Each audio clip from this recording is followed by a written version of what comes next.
ધોરણ બીજામાં અભ્યાસ કરું છું. મારી શાળાનું નામ ગુનેજા પ્રાથમિક શાળા જિલ્લા કોકમા જિલ્લો.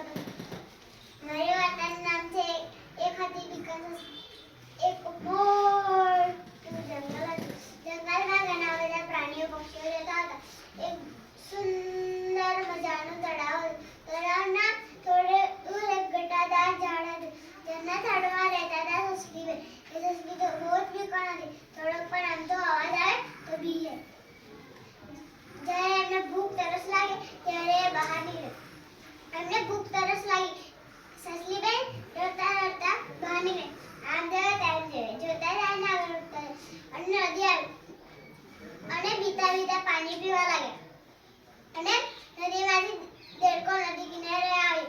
સસલીબેન તો ભાગીને એમના ઘરમાં પાછળ બેસી ગયા અને પછી એ પાછળ બહાર નીકળ્યા. આમ જોયો તેમ જોયો. એ ખાવાનું શોધવા માટે બહાર નીકળ્યા. જોતા જઈને આગળ વધતા રસ્તામાં સ્ટ્રોબેરી મળી. સસલીબેન તો આમ તેમ જોયા અને સ્ટ્રોબેરી ઉઠાવીને ખાવા લાગ્યા. અને સસલીબેને થોડુંક ખાધું હતું.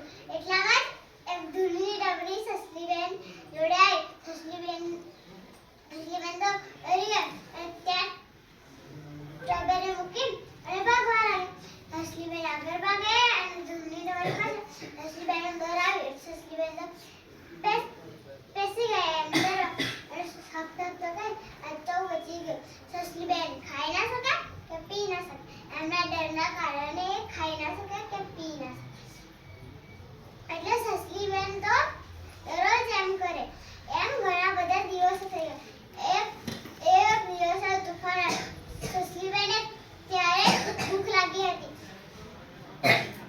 સસલીબેને ભૂખ લાગી હતી અને એ સમયે તુફાન આવ્યું અને વીજળી પડી. સસલીબેને તો વીજળીના કડકડાટથી સસલીબેન તો બહુ ડરી ગયા. પણ એમને ભૂખ પણ બહુ લાગી હતી. સસલીબેન તો હિંમત જુટાવી અને બહાર નીકળ્યા. આમ જોયો ત્યાં જોતા જઈને આગળ વધતા જાય. અને સસલીબેનની નજર ઉપર પડી કે આખું આકાશ વાદળોથી છવાયેલું છે. પણ સસલીબેન તો બહુ ડરી જાય છે. અને ભાગતા જાય છે અને ઝાડ હતું. ઝાડ પર ઘણા બધા બોર હતા. નીચે પણ હતા. સસલીબેન તો એ ઝાડ પાસે જાય છે અને બોર ખાવા માંડે. આમ જોયે તેમ જોયે. એક બોર ખાતી અને આમ તેમ જોતી.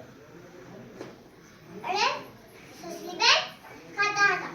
એટલામાં જ પવન ફૂંકાયો અને મોટા ઝાડનું પાંદડું સસલીબેન ઉપર પડ્યું.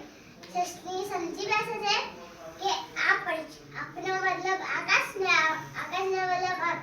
એટલે સસલીબેન તો એમના મનમાં લાગ્યું કે આ પડી છે. સસલીબેન તો ભાગતા ગયા અને કીધું અરે ભાઈ તો પીછો જ ભાગી નાખી. આ પડી છે.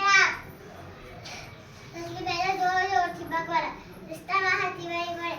હાથીભાઈ પૂછે કેમ સસલીબેન જોરથી ભાગો છો? હાથી કહે ડટ્ટન આવ્યું પટ્ટન ઉપચેથી આપણી પીઠ મારી ભાગી નાખ. ભાગો રે ભાઈ ભાગ. હાથીએ વિચાર્યું કે ખરેખર જ આગ પડી હશે. એટલે હાથીભાઈ તો સસલીબેનની જોડે ભાગવા. સસલીબેન આગળ ભાગે અને હાથીભાઈ પાછળ ભાગે.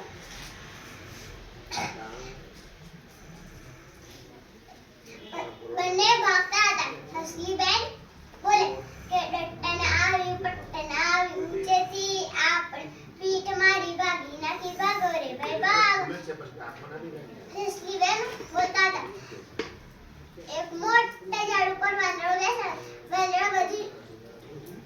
વાંદરાએ જોયું કે હાથી અને સસલીબેન ભાગે છે અને સસલીબેન બોલે છે કે ડટ્ટન આવ્યું પટ્ટન આવ્યું ઊંચેથી આપણી પીઠ મારી ભાગી નાખ. ભાગો રે ભાઈ ભાગ.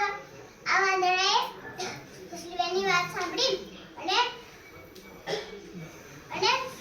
સસલીબેન જોડે ભાગવા લાગ્યા. વાંદરાભાઈ પણ ત્રણેય ભાગવા લાગ્યા. રસ્તામાં રીંછ મળ્યું. રીંછ પૂછે કે તમે ક્યાં? ત્રણ